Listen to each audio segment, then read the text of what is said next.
Hi folks, this video is on management of tectonic hazards. When we're thinking about managing tectonic hazards, the first thing to bear in mind is the fact that we can't stop tectonic hazards from occurring. Because of the way that the Earth works, all the things we've already studied, we can't stop them. What we can do though is reduce the risk of a disaster, so reduce the vulnerability or increase the resilience or capacity to cope.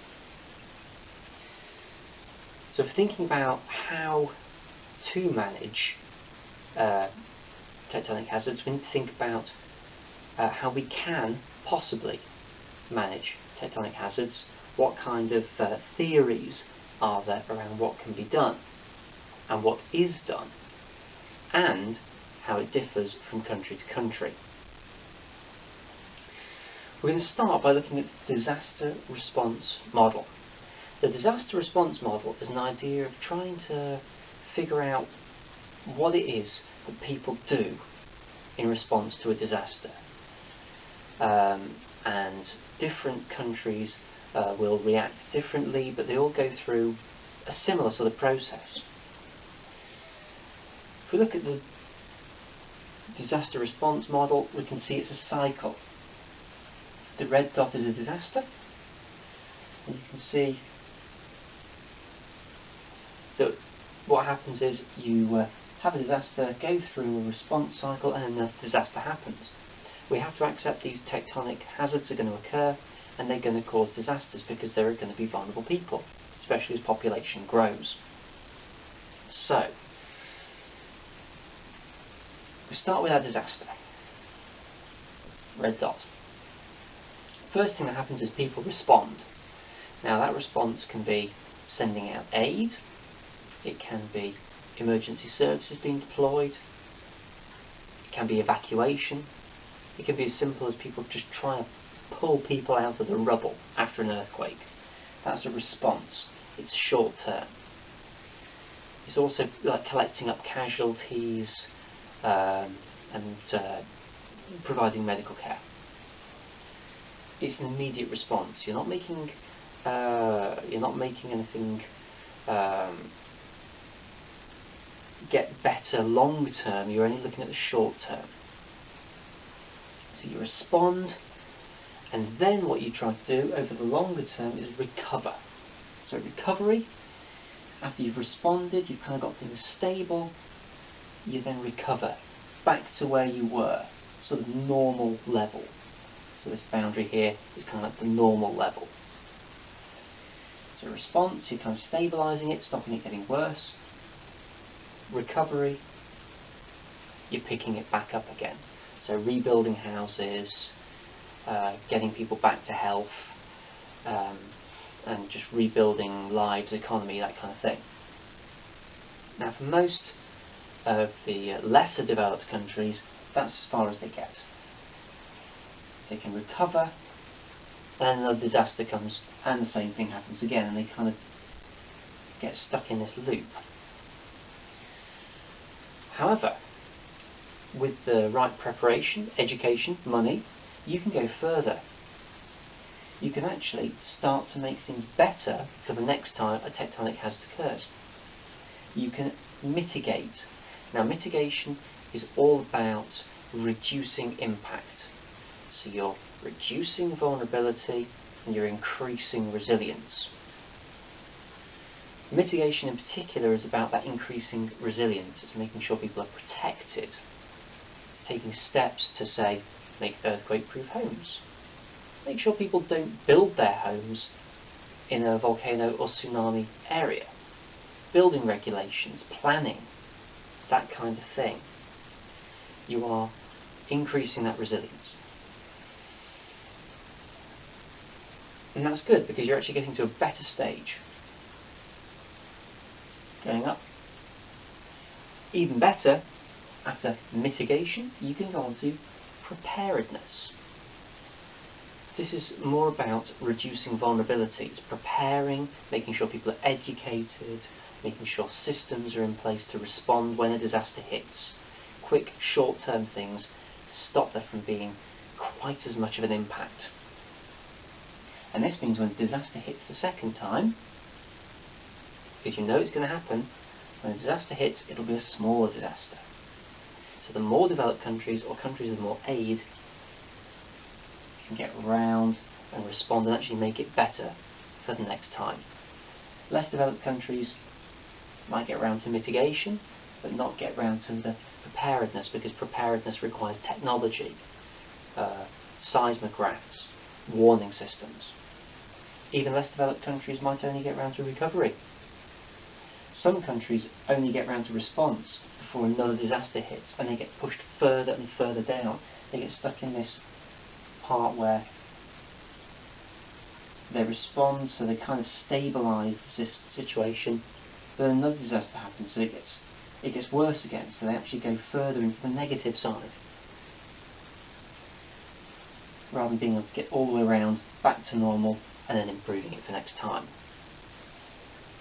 So this is a very useful model. It allows us to think about how people try to respond, how people should respond, but actually how far they actually physically manage to get, which isn't always as far as they'd hoped to get. So we've looked at the disaster response model, which is a sort of theory for how places can operate and what should happen. But we can look at the park model, which is this line curve here, which is also in your textbook. And this gives us now a way of comparing events with each other. The park model is actually quite a simple idea.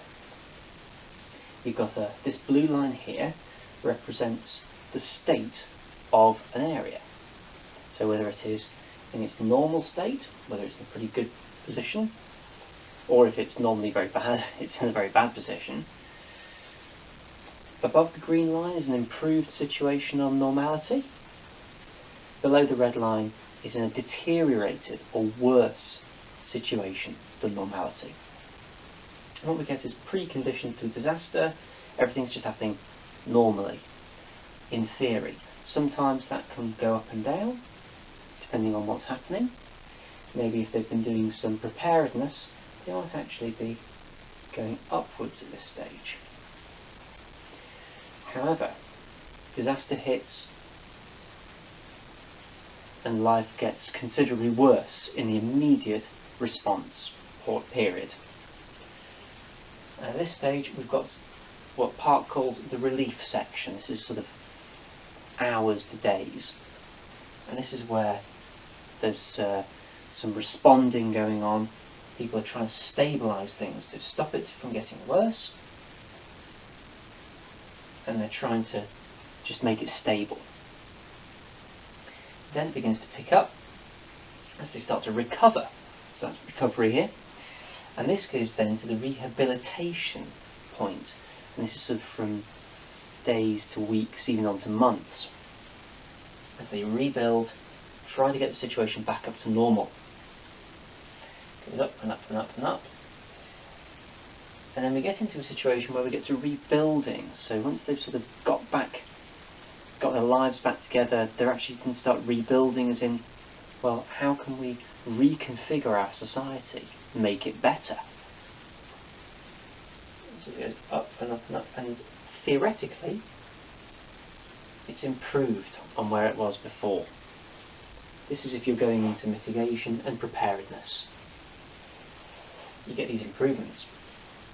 Now the beauty of the park model is, what if we compare our disasters? Let's say there's another country, maybe a less developed country. I'm going to do it in black. Similar sort of event, and it goes straight down here. Maybe they're hit worse, but they begin to stabilise things. They're responding.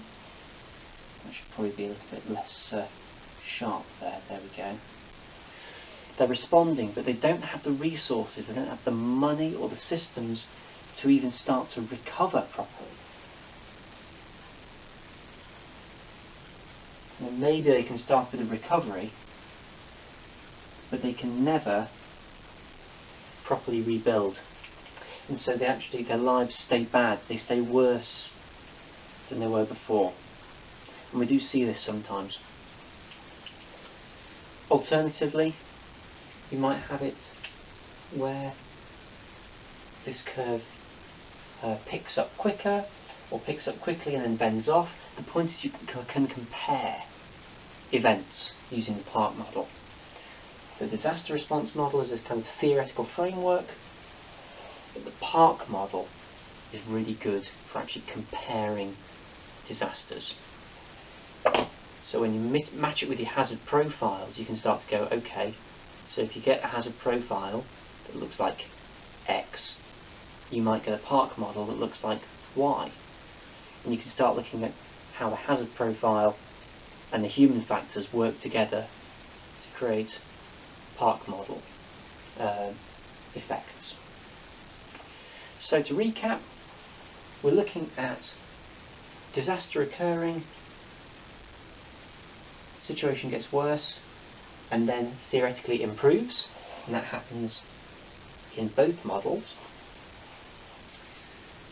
The disaster response model is all about preparing for the next disaster, how far around you get before the next disaster hits, whether you get all the way around or whether you don't if another disaster hits here. But the park model is a bit more detailed, and it gives you a chance to compare what's happening, because we're looking at the immediate relief period, rehabilitation and rebuilding, where we go from normal to below normal to theoretically improving. Any questions, let me know. Thanks for watching.